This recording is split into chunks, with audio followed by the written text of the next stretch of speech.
Hey everybody, Max Boltman here alongside Mark Lazarus and Jesse Granger for another episode of the Athletic Hockey Show. Really fun show on tap today. Vince Mercogliano is going to join us to talk about the New York Rangers and their interesting new direction here as they send the letter 2.0. Jonathan Toews returning to Chicago. But first, Jesse, in your neck of the woods, big surprise, the Vegas Golden Knights are at the center of a big NHL trade. It's Rasmus Andersson going from the Calgary Flames to the Vegas Golden Knights, fulfilling once again the Granger rule. Yeah, it's the Golden Knights have found a niche in this league, and they're taking advantage of the fact that they believe they can trade for any rental player on the market, whether they're willing to sign a contract right away or not.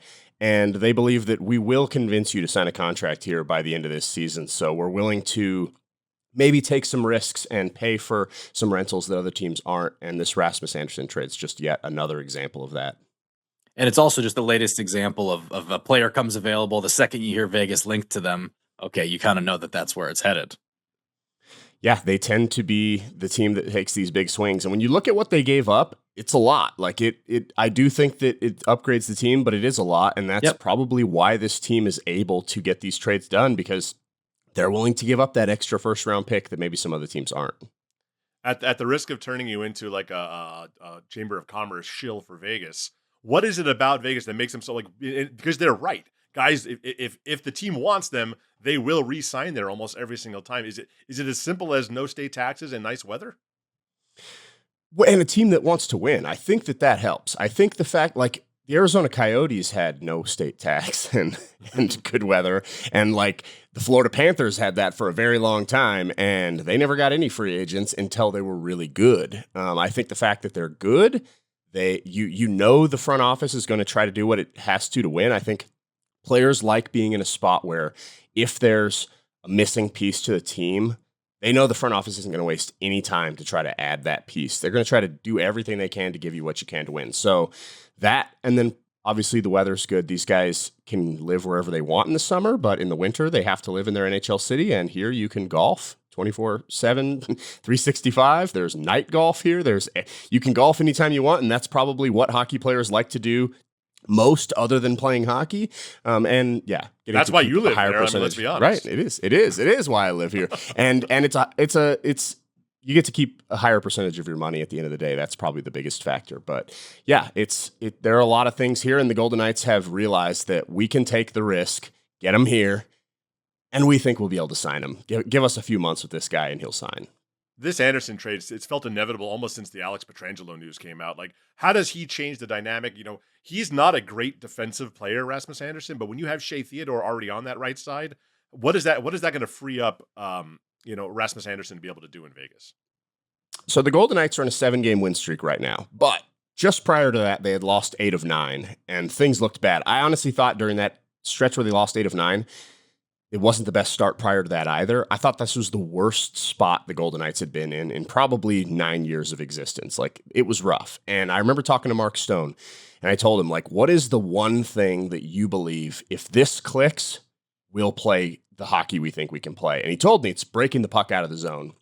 He's like, I think it's not just on the defensemen, it's on us forwards also, but we aren't breaking the puck out of the zone cleanly enough. And not only does that create turnovers that lead to goals against us, but the Golden Knights are super dangerous in transition. That's how they've always been. They may not be the best team at cycling the puck around in the offensive zone and scoring with a screen, but if they can get the puck to their forwards in transition on the rush, they finish about at a rate about as high as any team in the league. So Stone told me we've got to get the puck to our forwards quicker. The forwards have got to make themselves available better, and we've got to get some offense in transition. Now, over these last 7 games, that has happened, and Shea Theodore coming back from injury is a big part of that. I think Rasmus Andersson just gives them one more puck-moving defenseman on the blue line.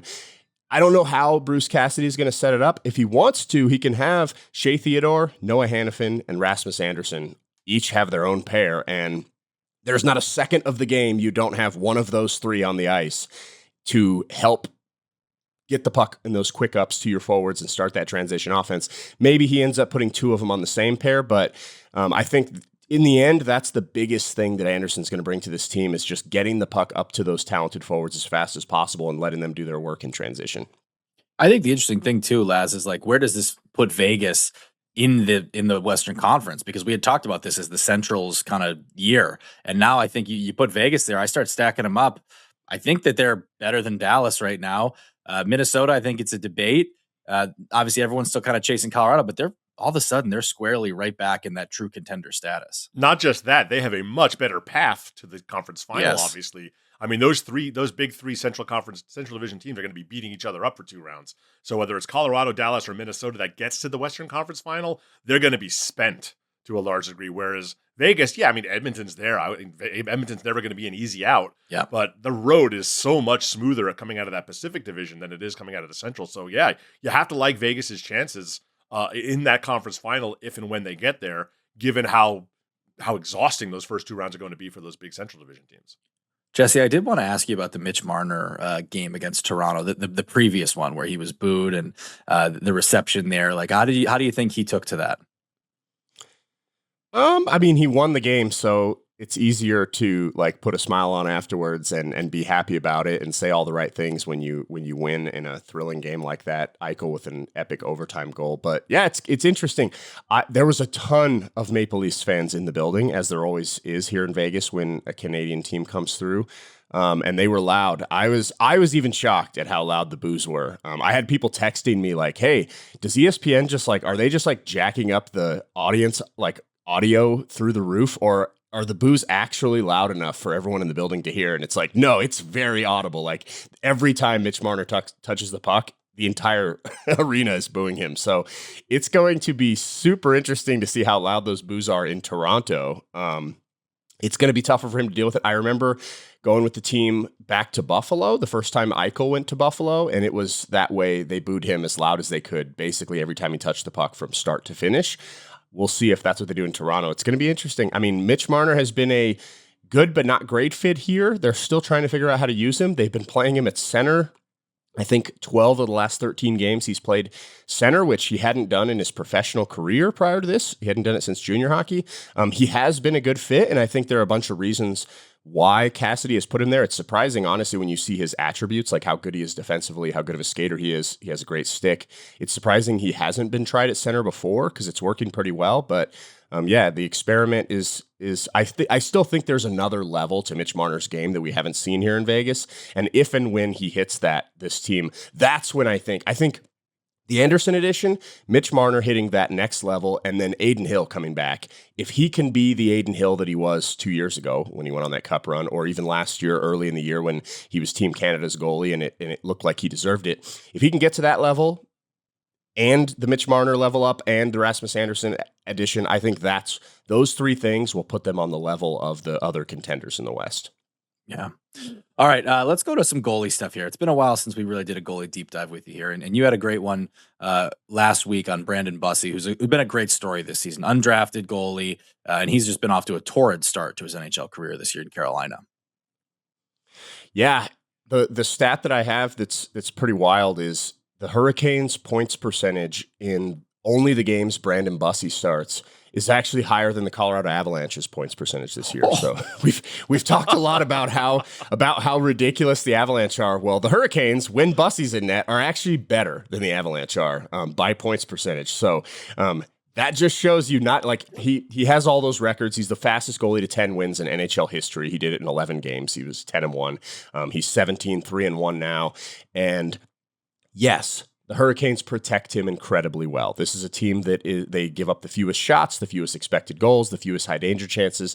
They have the puck most of the game, so it makes their goalie's life easy, but they also haven't won a Stanley Cup, and it could be the missing piece on this team. We've seen them make huge trades. We've seen them shuffle things around. They've been right there, and one of the things that sticks out to me is 7 playoff appearances in a row for the Carolina Hurricanes. In all 7 postseasons, they've used multiple goalies. That's not good. When you're having to turn to another goalie in the middle of a playoff run, that typically means that playoff run didn't go well. So to me, Brandon Bussi's kind of come out of nowhere, but if he can be this in the playoffs, like this could be the missing piece the Hurricanes have been waiting for years to try to get over that hump. Yeah, I mean, Freddie Anderson's behind that same team, and he is sub 500 with an 869 save percentage. So just playing behind Carolina doesn't guarantee success. Certainly helps. I mean, Bussi's numbers are good. They're not spectacular, but that's all you really need to do behind Carolina is be pretty good, right?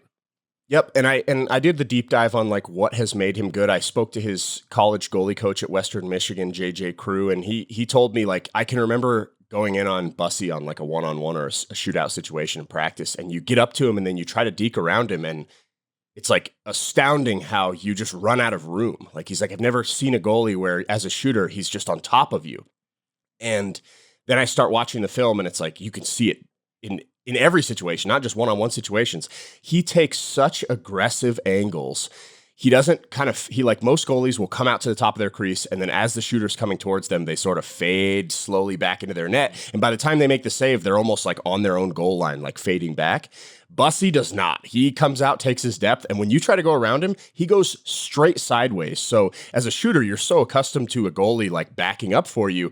With him, he doesn't. He almost is attacking you, and it's like you run out of room, and you see guys run into him. You see guys just basically shoot it straight into his pads because they've run up against the goalie. And I think that not only does it surprise shooters, I think it is the perfect style of goalie specifically for the Carolina system, because what does Carolina do so well? To me, better more than any other thing they do well, it's they take away time and space away from the other team. They blitz you on the forecheck. They are super aggressive in the neutral zone. In the defensive zone, they don't sit back and let you pass the puck around the outside. They pressure you. They take time and space away from you. So you're playing this team where you feel like you've got no time to do anything. They're challenging everything you do on the ice. And then you've got a goalie who's coming out of his net and attacking you that way. It's like, it just feels like everything is in fast forward for the other team, and I think Bussi takes advantage of that. I think if you put him and he played that style behind a bad team, you might look silly real quick. But behind a team like that, it is almost the perfect style to play. It's super interesting fit. It's fascinating because, you know, we the three of us lament a lot how mechanical goaltending has become and how there's no Dominic Hasek out there flailing and flopping around. So these shooters, they know where to shoot because it doesn't matter what goalie's in there. The same spots work. That reverse VH, you're going to be able to bank it off the back of his head if you can pick that corner. With Bussi, because he is so aggressive, we've seen this with like a handful of guys over the years, like an Alex Stalock who just played like just lunatic hockey out there. They're harder to shoot on because the things that have worked for you, the things that you practice, don't translate to the game. So if you can do that, it's risky style of hockey. I'm no goaltending expert, but that looks like risky goaltending to me, but it is absolutely throwing off shooters, which makes it a fascinating contradiction to almost every other goalie in the league. Yeah, it'll be interesting if like that's one of those things that if it works all regular season, okay, well, does it work in the playoffs when you're playing that goalie 7 times and now you're game planning for it? Like that will be a fascinating thing to see, but Bussi is... He also like he's an undrafted guy who came out of nowhere. He wasn't anywhere near the like when he was 18. He like there's no way anyone even would consider drafting him. And he said that. I was like, why do you think he didn't get drafted? He's like, well, because I wasn't ready. Like they would have been crazy to draft me. He didn't have much of a junior career, but now that he's 27. You look at him and like he has the physical attributes too. He's 6'4", but he's not like a stiff, big 6'4" guy who's just trying to block the puck. He's very fluid in his movement. He's athletic. He can, even because he plays so far out, he can do the splits and get across there for a big guy. So yeah, he's been fun to watch. It's like I said, I think it's a perfect marriage of a style of goalie and a team that has really needed a goalie for a while now. The interesting thing to me is with his workload. I mean, the most games he's played in a season since he was at the USHL was in 2023-24. He had 41 regular season games, 4 playoff games. He already leads the Hurricanes in starts, Jesse. Even if he only splits half, 50-50 down the stretch, he's going to get close to 36, 37 games in the regular season. And then you talked about wanting to ride a guy for the playoffs. Like, how do you see him holding up as that number starts to creep up? It could get to 50 if they have the kind of playoff run, and certainly beyond 50 if they have the playoff run they want to have. Yeah, it's tough to answer. We don't know how his body will hold up. I do think that that's part of why it's important that Freddie Anderson gets a look back into form. Like, I don't know if we'll ever see the Freddie Anderson of old because he's getting up there in age, but this has definitely been his worst season in a long time. We haven't seen him play this poorly in a while. If he can get back up to a good level, I think that will allow Carolina to not lean on Bussi quite as much, because lately it's felt like they almost have to start Bussi most nights in order to have a chance, because things just haven't gone well for Freddie. Freddie's a great goalie. I think even at his age, I think he does have that extra level to get to, and I think they're going to need him to so that they don't ride Bussi into the dirt. Yeah, how many years we've been talking about Carolina needs a finisher and they need a goalie. They went and they got the finisher with Gensel. It didn't work out. They tried to get Rantanen. It didn't work out. Maybe they finally got a goalie at least. I don't know. You want to see it happen for Carolina, but it seems like we've had the same question marks going into the playoffs year after year after year. But that team looks so good. I watched the Florida game, and like Bobrovsky was amazing for the first half. They ended up beating them 9-1, the Panthers, but it's like it felt like a 9-1 game. It wasn't like all the shots just went in. I think the like Carolina had like 80 something shot attempts. The shots on goal were like 35-16 or something. Like this team is dominant. I think this is the best they've looked. I can't remember watching Carolina and thinking they were this dominant. They were good, and it's like we can't get the puck from them, but they're just flinging stuff from the point. Like they aren't creating grade A chances. To me, this year, this is the best their offense has looked. Brandon Bussi, not in the Vezina conversation at this point, but let's go through those odds from our partners at BetMGM. Ilya Sorokin plus 105, Logan Thompson plus 220, Scott Wedgwood is a big drop off from 2 to 3. Scott Wedgwood plus 700, Andrei Vasilevsky plus 750, Jeremy Swayman another big drop off to plus 2,500. Sorokin does feel, Jesse, like he's got a ton of momentum right now. He's got the name value, surprise team that he's really been the driving force of. Kind of feels like his to lose with 30 games left. Yeah, he's been the best goalie in the world this season. Like, if you look at the numbers, there's no question. I think he's kind of built a pretty good gap between himself and the other goalies in terms of like who's going to be the best statistically. And it's so interesting because the Islanders fired their goalie coach 2 weeks into the season. Like he was struggling. David Riddick was struggling. They fired the goalie coach, and now part of it was they wanted to promote the AHL goalie coach who had worked with Sorokin since he was in Russia. So like there was a familiarity there. They wanted to bring him up. But the fact that it's turned around this dramatically, not only with Sorokin, but Riddick has been awesome. The Islanders goalie numbers just as a team are far and away the best in the league. If I was looking at these other guys, I think Logan Thompson, I mentioned it maybe last show or a couple shows ago. I think this could be the Logan Thompson year. I think the Capitals, the thing with Sorokin is the Islanders, he's carrying them, like you said. So if he has a bad month, his stats can like take a downturn real quick when you're carrying a team. Like if you stop carrying them, things can go bad. Whereas I think Logan Thompson is maybe a little safer in that he's got a better team in front of him. And I think we've seen it for 2 years now, basically. He's been one of the best goalies in the league statistically. So I think Logan Thompson still has a chance to catch him. The GMs vote on the Vezina, not the writers. I always feel compelled to point that out because GMs love things like wins and things like that. But do you think it could turn into one of those kind of MVP debates that we have a lot, where if the Islanders make the playoffs, Sorokin wins it. If the Capitals make the playoffs and the Islanders don't, then Thompson wins it. It could be, yeah. I think that if a team misses the playoffs, that goalie's probably not going to win the Vezina unless his like save percentage and goal saves above expected are just in another universe from everyone else, which Sorokin kind of has done that at this point, to his credit. I also think Vasilevsky, like he's all the way down there at plus 750. I think Vasi has a chance. He's playing great hockey. Tampa Bay looks good. They're probably going to be right there atop the East. One of the top 2 seeds in the East or so is what it looks like. And if he continues this, I think Vasi will probably have a chance to be in that conversation also. But like Wedgwood, Jesse, it's I tough. want you to know right now, Jesse. Right now, I want you to know that if this were in public, I'd be trying to smack you right now for saying Vasi. I just want you. I know. I talk to too many goalies with their nicknames, and then I come on here, and it's hard to not. The thing that's interesting to me is Wedgwood at plus 700. I don't see how you could bet that because you have to imagine Blackwood, like he's coming back from the injury, and I know he's been banged up twice this year, but he's going to end up getting probably the majority of the starts down the stretch. So Wedgwood's been awesome. His numbers are good. The Avalanche aren't going to stop winning. So like that, like I see that, but I just don't see him playing enough down the stretch to get up there with those other guys in wins. And like you said, the GMs like that stat. Yeah. All right, let's take a quick break right there. I'll be right back with Vince Mercogliano to talk about the extremely interesting New York Rangers. All right, we're back. And before we get to Vince Mercogliano, you listen to us. We want to hear from you. We're asking you to fill out a quick survey about you and your podcast habits by going to theathletic.com/survey26. 3 lucky entries are going to win a $100 Amazon gift card. So whether you're a longtime listener or a new one, we want your feedback. Again, go to theathletic.com/survey26, theathletic.com/survey26. Links also in our episode description.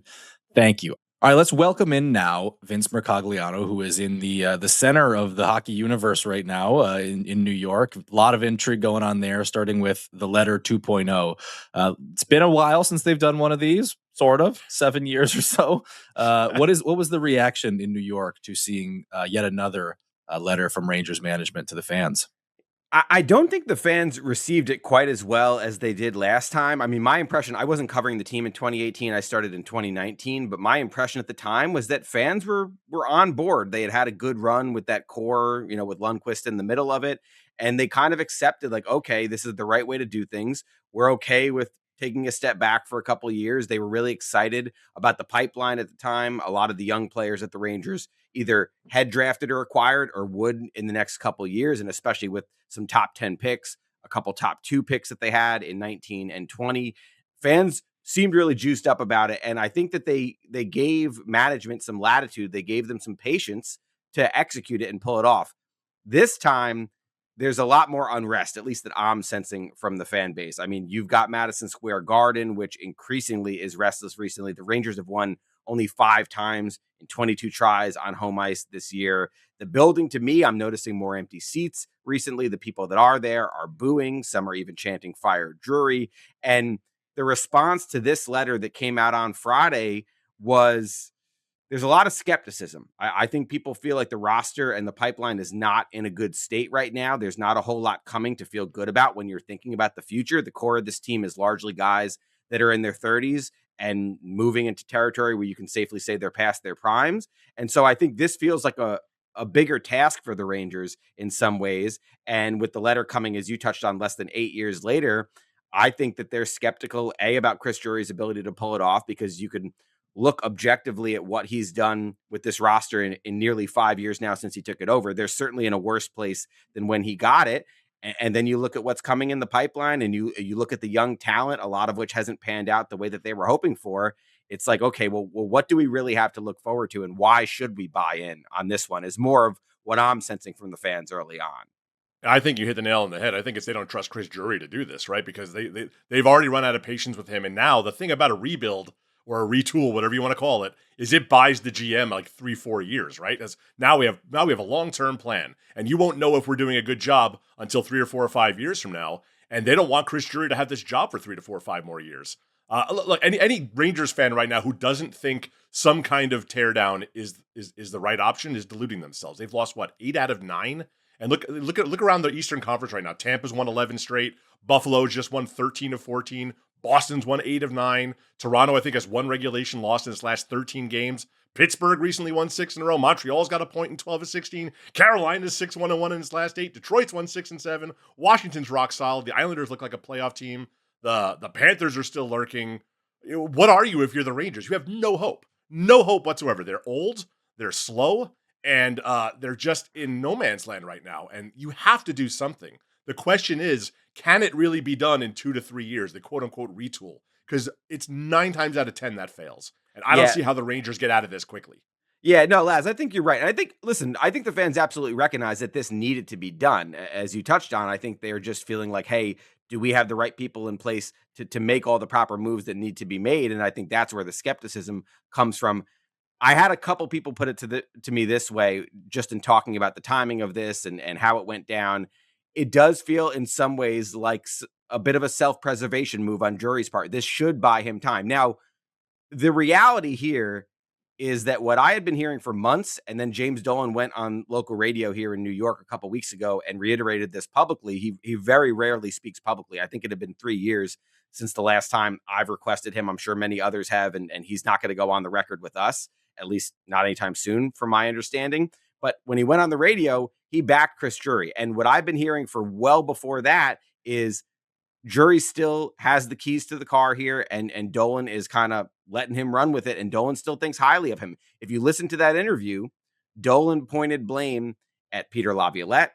He certainly pointed blame at the players. I've heard that for a while. I mean, the Rangers, I think the framing internally for everything that went wrong last year is that the players basically not gave up, but there was a bit of a mutiny. The players kind of turned against management. The players weren't all in. The players let that season slip apart. You saw the carnage that happened afterwards. I think he made 10 trades in an 8-month period, a lot of longtime Rangers, a lot of guys that were core players for teams that had success here. Trouba, Kreider, you guys know a lot of the names.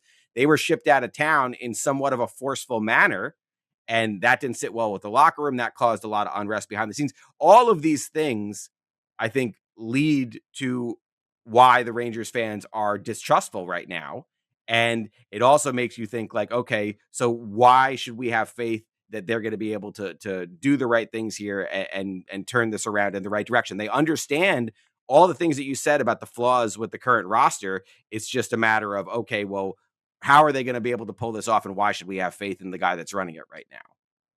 Well, and I think when you talk about like a mutiny, right? Like you look at how much success guys like Trouba and Kreider have had since leaving, and I think that would make me a little nervous if I were a Rangers fan. That yeah, you can tear this down. What happens if it's not the players at all, and the players get to their new surroundings, and it turns out that they look like they still have game in them, and that's something that would really make me nervous.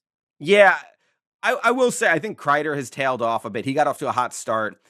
There were arguments in each of those cases that the Rangers might be better off moving on, especially to free up cap space. Like they made the Kreider trade last year. They used that money to sign Gavrikov, who's actually been one of their better players this season, and they had clear holes on the blue line that needed to be addressed. So in some ways, you could say, okay, maybe it was time. These guys their games weren't quite what they used to be. They're getting a little bit older.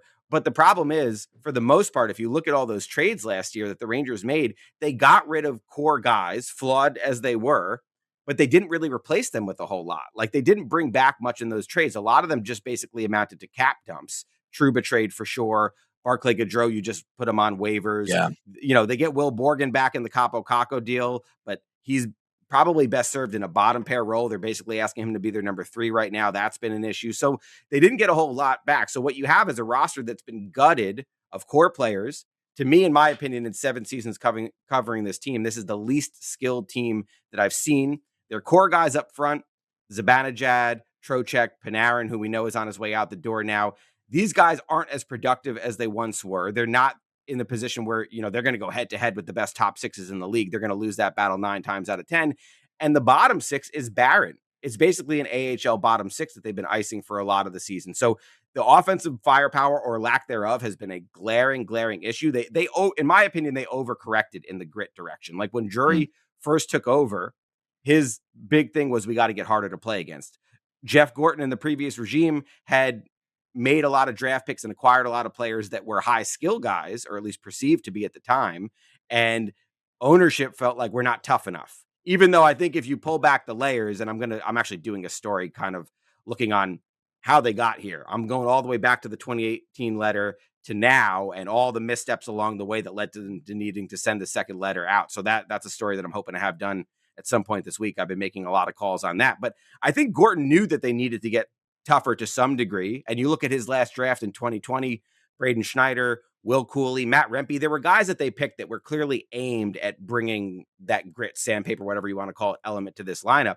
But Drury, I think, has way overcorrected there. And now you've gotten rid of all of these young skill players, Hedel, Kakko, Kreider, obviously older, but he's a guy that poured in a lot of goals for them over the years. And what have they replaced them with? They replaced them with like Connor Sherry and Taylor Radish, who, okay, on some teams in a 4th line role, one of those guys is okay. But when your bottom 6 is littered with them, that's a big issue. And their blue line, outside of Adam Fox, has pretty much no one that you would grade as an above average puck mover or a guy who's going to contribute any offense. So I think they way overcorrected in the grit direction. And now we're seeing the results of that.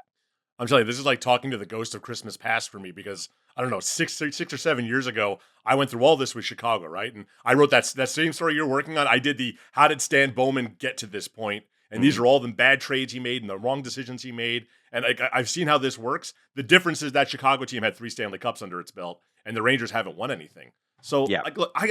We keep hearing retool, and that's what all the GMs want to say. They never want to say rebuild; they want to say retool. John McDonough with the Blackhawks called it a re-win, which was the dumbest thing I think I've ever heard. A re-win, but I understand the rush. Look, it's New York. Mike Sullivan is not a rebuilding coach; he's a win now coach. Shesterkin's 30 years old. JT Miller, Mika Zibanejad, Vincent Trocheck, whoever stays, they're in their early to mid 30s. Your defense, even. I mean, Fox is 27. Borgen and Gavrikov are both around 30. And they have no good young players. Like you said, there's nothing coming. So are you going to be able to retool around Alexis Lafreniere and Will Cooley and Brennan Othman or Gabe Perreault? Or are these guys you have to move in order to get guys back because they're the only ones that have any trade value? I mean, when the Bruins are the one team that really did a retool and did it well. They came back and they returned to a Stanley Cup final. But they had Charlie McAvoy at age 20 and David Pastrnak at age 19 to build around. And they still had Bergeron in the mix and things like that. I don't see how who are the Rangers retooling around? What's the core right now? And is it a bunch of 30-somethings? Yeah, well, so a few things on that pop into my mind. For starters, I think they do look at it to some degree. They still have Adam Fox, who's 27. He'll be 28 next month. He's still an elite defenseman in the league. Before he got hurt this year, I think he was going to be on the top 5 of most Norris ballots. He was having a really good season. And they still have Igor Shesterkin, who just turned 30, but they have him locked up long term, and he's been their backbone. Honestly, he's the one. Goalies age better than skaters for sure. And he's the one that, he gives them a fighting chance pretty much any year. Like, he's masked a lot of their flaws in the past. This, even when they were winning a President's Trophy, was not a great 5-on-5 team. They just had elite goaltending, they had elite special teams, and they had some weird magic stuff that was going on that season where they had all those comeback wins. But 5-on-5, this was a flawed team. And I think deep down, at least some people within the organization recognize that, and that's why you saw them start to try to shift last year. They just, as I mentioned before, gave up a lot of guys and didn't get a whole lot back. But I think that they are probably looking at it like, we have Fox, we have Shesterkin. I don't think JT Miller is going anywhere, although that trade is not looking great so far. I don't know how well that deal is going to age. He's got 4 more years after this. He looks a step slow. As far as, being a guy that can put up 100+ points, that was 4 seasons ago. It looks like it was eons ago. He's on pace for like 50 points this season. And I know he's been playing through some injuries, but I also don't think that he's a high-level play driver anymore. I don't think he's the kind of guy that's going to have the puck on his stick a lot and make a lot of plays for you. He'll do some of the grunt work. He'll be a bulldog. He'll get to the net. He'll do all those things. And I think certainly in a healthy season, you can expect more than 50 points out of him, but I think he's going to be closer to 50 than he is to 100 moving forward. So yeah, I agree with you. There's a lot of reasons to be skeptical. I do wonder, though, how much of this is framing and optics, which I believe is important to ownership, and calling it a retool instead of a rebuild was a message that they want to send, even though deep down, I'm not sure how convinced they are that they can turn this around super quickly. The one thing that a few people have mentioned to me is they're going to try to load up on assets right now. We know they're going to trade Panarin. I think they're listening on just about everybody. They've got guys with no movement clauses who, my understanding early on, you shouldn't expect to see anything happen with them, at least not at this trade deadline when we're talking about like Mika Zibanejad. I don't think Adam Fox is going anywhere, certainly, or Miller or Gavrikov or Shesterkin. But I do wonder, you mentioned Schneider. That's a guy that it sounds to me like teams are already starting to sniff around on. He hasn't developed the way the Rangers would hope. Like, he's not a shutdown guy, but he's a big, strong, physical right shot D. And a lot of general managers value that. So I think they could probably still get something of value for him. And the really big chip that they have is Trocheck. I think if the Rangers open things up on Trocheck, he's got a 12-team no trade list, but there's a lot of teams I think that are sniffing around on him right now. If they open that up, look at what the Islanders got for Brock Nelson last year. And he was a rental. Trocheck has 3 more years on his contract at $5.6 million. For a second-line center, that's a bargain with the rising cap right now. So Trocheck, we saw Bill Guerin just selected him for the U.S. Olympic team. He's the type of heart and soul guy who kills penalties, win the faceoff, can chip in some offense that I think general managers will really value.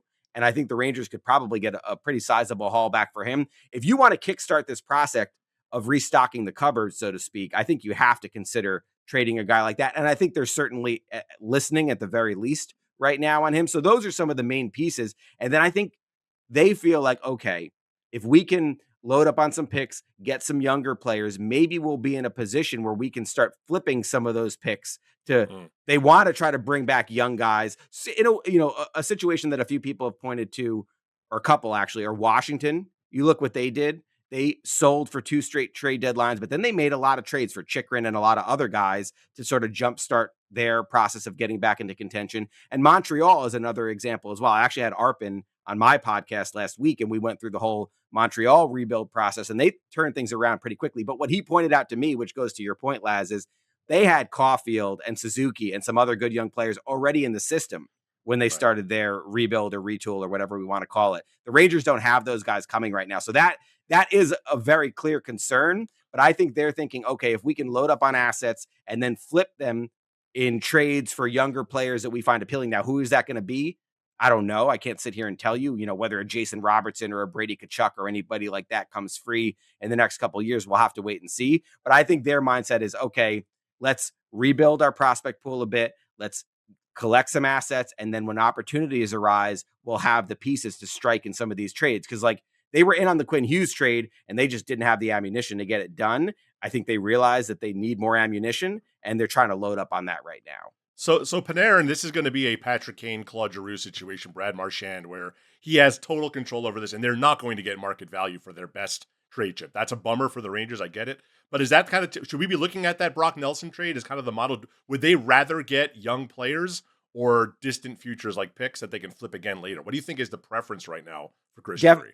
Definitely young players, but I think they'll take, listen, they're not going to say no to first round picks. They'll take that. They actually already have 2 in the upcoming draft. They got one in the Keandre Miller deal last summer. So I think in some of these situations, they're going to have to settle for picks. And like I said, if they load up on a lot of them, I would not be surprised at all if they flip them relatively quickly to try to acquire players that are closer to impacting their NHL roster. But everything I've heard initially is that their preference is good young players. Like, I think that they would like to get guys that are, if not ready to jump into the NHL lineup right now, pretty close to it. And that will be what they target. The question is, can they get it? Panarin, like you said, I could see them getting something similar to what Boston got for Marchand last year when they got the conditional pick that turned into a first rounder. I certainly think the baseline that they're asking for with Panarin is going to be a first round pick, and they're going to try to even get more than that. But it's a matter of how many teams is he willing to go to. Peter Baugh and I actually just had a story come out this morning that looks at a lot of the different situations around the league. And it's a mix of sort of what we're hearing about where Panarin might entertain going versus which teams might want him / have the assets to get him. It's not a huge list of teams that you really feel like should or will be in it. But that's going to be a really big thing here is how many teams is Panarin willing to go to, because that will dictate how much negotiating power the Rangers have or how many teams they have to work with. The thing I've been thinking of as you've been talking here is that last letter, the last rebuild, ended up being more of a retool because you sign Panarin and you get the 2 first overall picks and kind of you're off and running. What reason do you think there is to think that this, or in what ways do you think this time will be different or needs to be different from the Rangers than the way they approached it last time? Because from the outside, it seemed like, wow, they got a lot to kind of go their way when they did this in 2018. And it was able to happen pretty quick. They got back to a conference final, but they also kind of left some of those key younger assets either underdeveloped or ended up getting out the door before they could really impact the Rangers.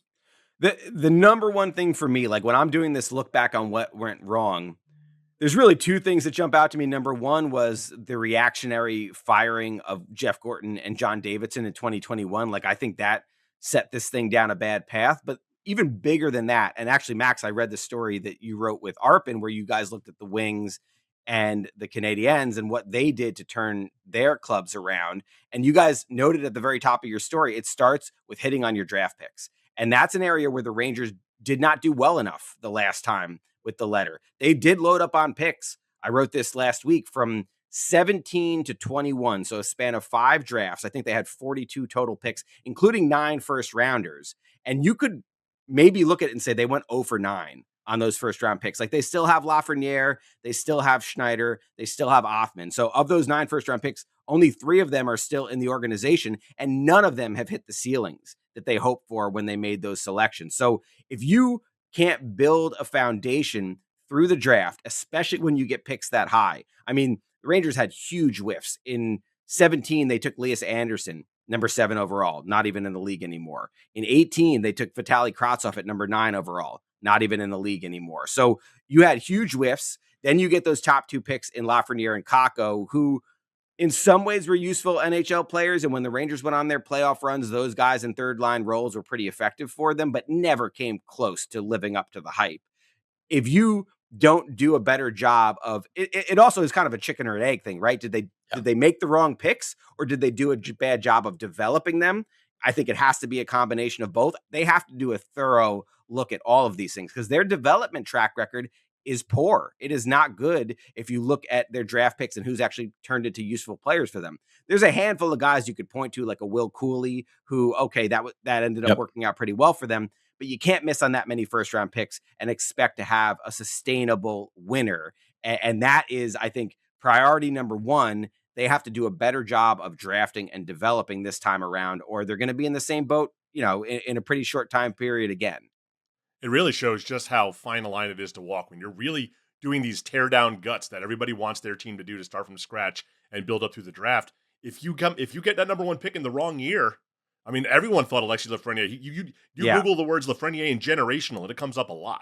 Yeah, Kakko was talked about as being the number one. If you don't hit on those, you've just ruined everything, right? You have to do what like Blackhawks and Detroit have done, which is get multiple first round picks. You have to have the assets to do that, and I just don't think the Rangers have the assets to build up 11 first-round picks in 4 years to really jumpstart this. I do. I do think they have the assets to do that. They already got 2 this year. I mean, it's a good thing that they didn't keep that pick, the first rounder last year. They had the option to give that to Pittsburgh or to keep it. And it was a good thing they gave it to Pittsburgh because they're in a way more important spot now with that. Who else is giving you first-round picks? Carson Soucy, Connor Sheary, Jonathan Quick? Where are you getting all these first-round picks from? Panarin and Trocheck would be the 2 guys that you would think you should at least. Panarin, you're going to get a condition. You are getting a conditional second-round pick for Artemi Panarin. You might be right. We've seen this too many times. You are not getting a great package for Artemi Panarin. I mean, but look at what the Flyers got for Giroux in 22. That ended up being a real. If the Rangers could get a package like that for Panarin, they would be thrilled. I don't know if they can, but I think that would be that's a comparison that Peter and I have made in multiple stories now. Is they're going to point to that Giroux package in 22. I think it was a first round pick plus some other parts that they ended up getting, even though he had the no movement clause and he was clearly trying to steer his way to Florida. So what do you think what do you think Panarin's reputation is league wide? Because he, for a long time in his career, had this knock that he wasn't a playoff guy. That he wasn't the guy who performed well. He has put up points in the playoffs. He's had pretty good playoff runs, but he's never been like a McDavid or a Draisaitl type where he takes over a series. At his age and his track record, I'm curious. Like I saw Artemi Panarin at his best. He is one of the most talented players I've ever seen play hockey. But what do you think his value is league wide to teams outside of New York right now? My impression is it varies team to team. I think there are some general managers that look at him like this is a smaller, skilled perimeter guy. He doesn't get to the inside. He's not a playoff player. I will say he has been way more dynamic, at least to my eyes, in the regular season. In the playoffs, he does shrink a bit. His numbers are okay, but there have been long lapses in both of the long playoff runs in 22 and 24 where he just wasn't nearly effective enough. I think had he been able to drive play a little bit more the way that we see in the regular season, maybe those teams would have went a little further. I mean, there's reasons I could probably say that they wouldn't have anyway, but I do think that he does not have the type of game that plays up in the playoffs. I think he is more of a regular season player. Incredible to watch, incredibly creative offensively. Most of those skills are still there. Like, I don't know if he's putting up 120 points again, like he did a couple seasons ago, but he could be an 100-point guy in the right situation. Absolutely. Even though he's 34 now.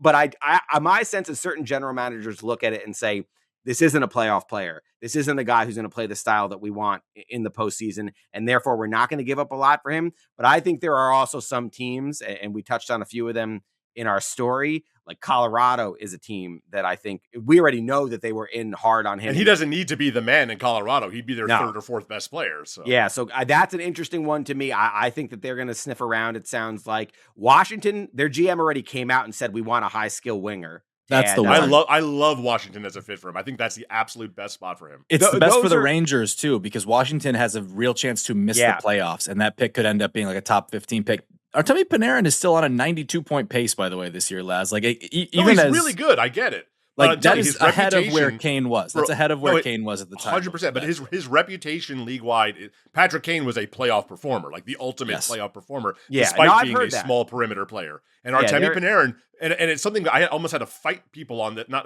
fight him off with this argument, is that he can't play in the playoffs. I don't buy that he can't play in the playoffs, but I do, like you said, Vince. He's a perimeter guy, and he's not that tough when it comes to the hard areas. And GMs know this about him. He is a known commodity. He's been in the league for a decade now, and I just wonder if, like, honestly, like you mentioned Vincent Trocheck, there are GMs out there that would value Vincent Trocheck much higher than they would value contract be damned, just as a player more than Artemi Panarin. But I think Vince is on the money. I think it's that conditional, right? It's if this, then it becomes a first, and that condition I think can be a little lower than like win the Stanley Cup.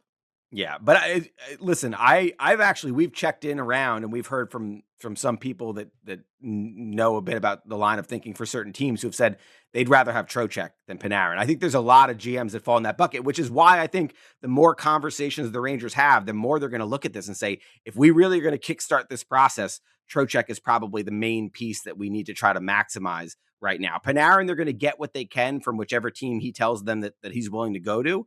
Again, Colorado, Washington, those are kind of the top two teams on Peter and I's list right now. But there's a lot of others like Carolina, I'm fairly certain is going to sniff around on him. I believe that he would love to go to Florida. That's the impression that I've gotten early on. I just don't know if it makes sense for Florida right now. Cap-wise. Dallas, I think Dallas is a real possibility here. Especially since they missed out on Rasmus Andersson. Yeah. And with Tyler Seguin being hurt like that, imagine that top six. If you put Robertson, Rantanen, Hintz, Wyatt Johnson, then you throw Artemi Panarin in there. Come on.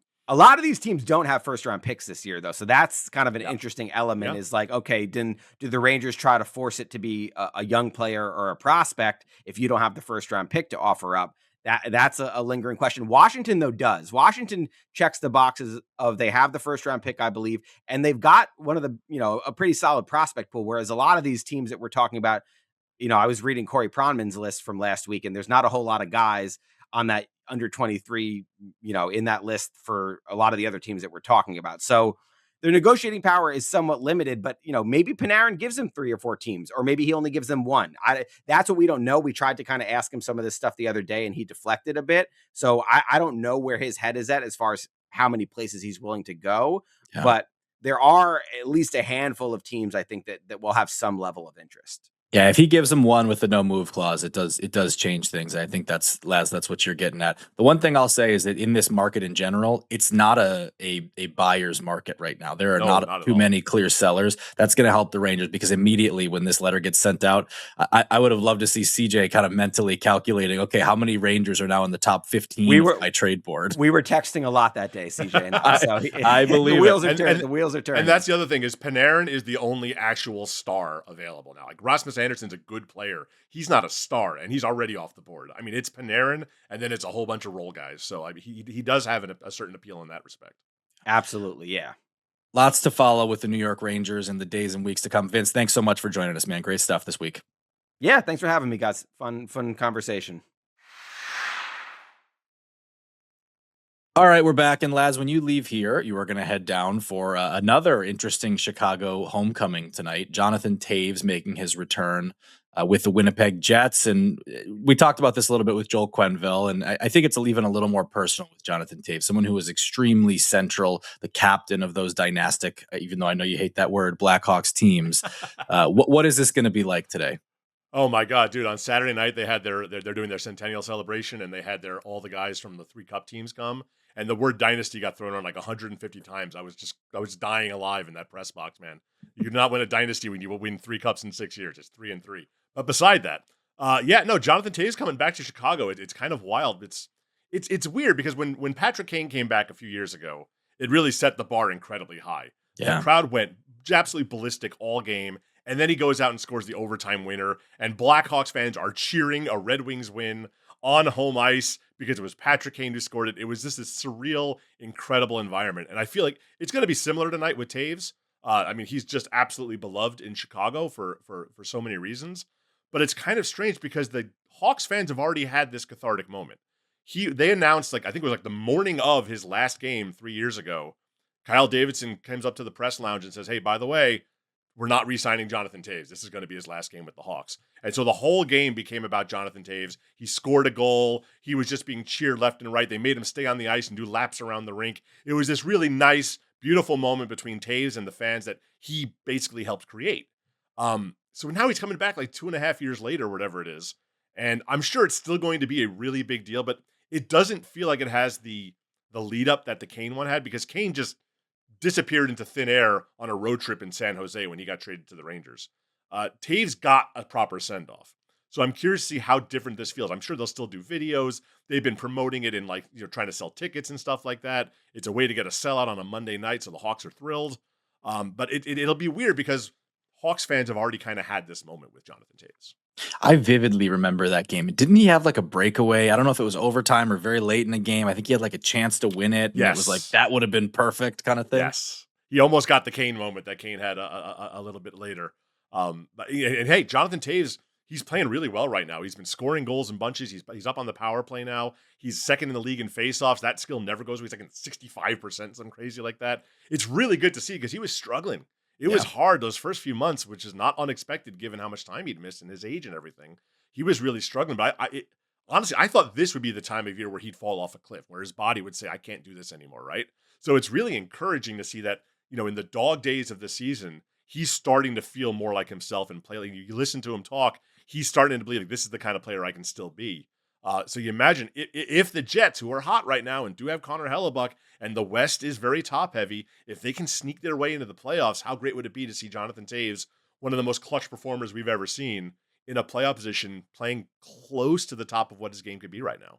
Well, it's interesting because as you were talking, I was getting ready to roll my eyes and be like, "Laz, they're still like the second worst record in the league, but they in the West, they're only 7 points out of the second wild card." This is all I'm saying. 7 points is a lot usually, but who scares you that's in front of them right now on that path? It's tough in the Central because there's 3 teams just locked in. So you might have to get into that 4th spot because that 5th, there might not be a 5th spot. So, but they're fighting with Utah and St. Louis and Chicago, San Jose. Yeah, I mean, these are not indomitable teams that they have to come back from, and they do have Connor Hellebuck, and they're starting to win again. If they've already hit rock bottom, it's hardly inconceivable that the team that won the President's Trophy last year could make up 7 points in half a season.